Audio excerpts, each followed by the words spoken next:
This is the Kincardine Record. It's Thursday, December the 12th, and here we are with another blast of winter. It's a blizzard out here. I'm on Highway 9.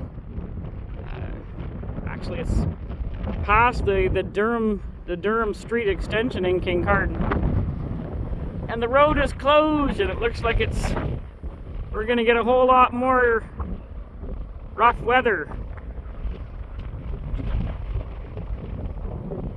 It's windy and blowing and drifting snow.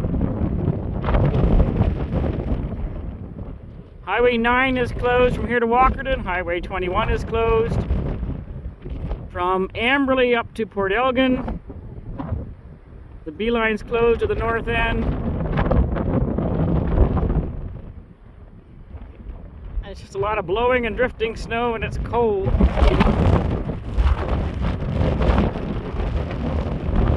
It's supposed to be like this through till tomorrow, so go somewhere where it's nice and warm. And that's not here. The Kincardine Record.